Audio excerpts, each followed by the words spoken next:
Hey there, all you farm loving fools. Here's today's project. You know, I haven't worked on this rake 2 times in 20 years, but I've worked on it 20 times in the last 2 years. I'm joking. This year I just seemed to break stuff.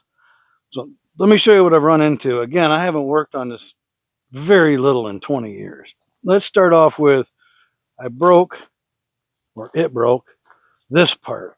Now it's a little confusing, but basically this goes between all these fingers and it helps roll the hay out. I won't get into all that because it's complicated, but that's why it's got this jog in it. The part that we're dealing with today is the end. Broke right off. And I'll show you that real quick. So this is fun farm stuff. This nut was welded to the washer and the washer was welded to the machine. So I had to grind all that washer loose so I could take the nut off. And I wondered why they did that. Well, it's because the threads are all wore out on it. So that was their farm fix. But that wasn't the biggest issue.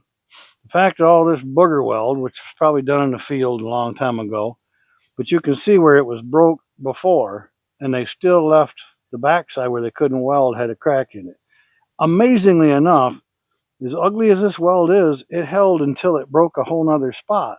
So make fun of them all you want. It worked. It held. I can't believe it, but it did. So I need to replace all this garbage. So I cut it off, pulled it apart, and got the end off. And I had another bolt. I cut it off, and I welded it at the right length. And it uses a collar. I don't have the exact collar, so I made one out of a washer so it would stop. And then you might wonder about my welds. And I didn't clean them up. This is right off the welder. I weld them with these. When you get done welding the two parts together, try and get as much to the center as you can. But then if you weld these stitches from top to bottom, you basically have moved the stress away from it. So if it wants to crack, it kind of has to crack around each one of those. I've done this in the past, and it really holds up well and gives it a lot more strength. So I'll call it reinforcement. We're going to put that in next. I have new nuts, new washers, and I'll explain that to you as we go. See if I can get you in there where you can see something. There's so much weird metal and twisted and turned on this darn thing.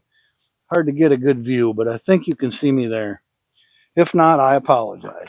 So on the top is a short or shallow nut, and I'm not sure I want to use that right now. So let's give it a look and see how it fits. You basically got to fish this thing through.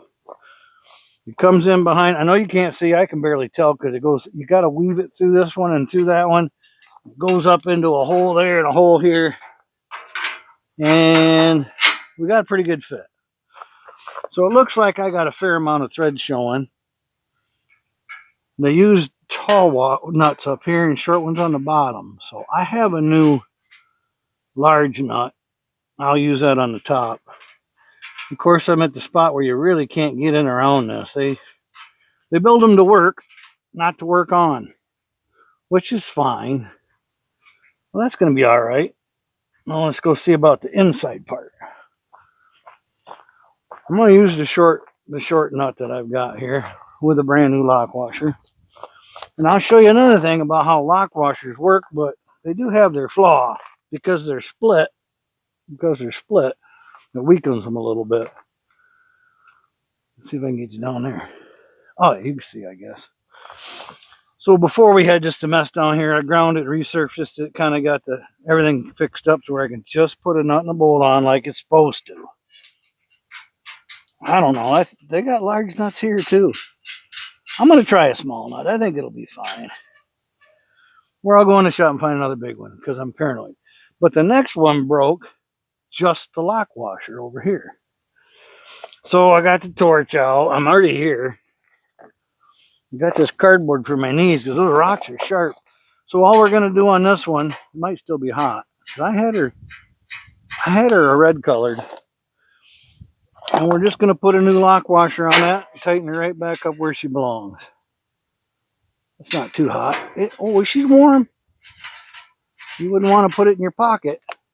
Now, I'm going to lube this, not because I think it's going to help a whole lot, but just keep me from galling up the threads on the way tight, because this is old stuff. And that generally is a worry. You get all that rust stuck in between the threads, and you can monkey the threads up. Although that goes on just about with your fingers. So that one was just a simple take the nut off, put a new lock washer on. You could put a regular washer. I'm just going back to factory, what they did.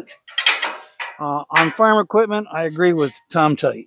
You want everything a little over tight. See, that's a different size nut. I don't think I'm going to use that. I'll go in the shop and get another one. And that'll be the end of fixing this today. Until whatever comes up next. But that wasn't a terrible fix. A little welding, a little messing around. But I got rid of all this ugliness. We don't want to just keep welding on that stuff. Bad idea. They made it work for 20 years. So that's the rake again. But at least it wasn't just a spring tooth. I do have one broken spring tooth, but you can go back to another video and see that. That's the project for the day. I appreciate you coming to watch. I gotta go.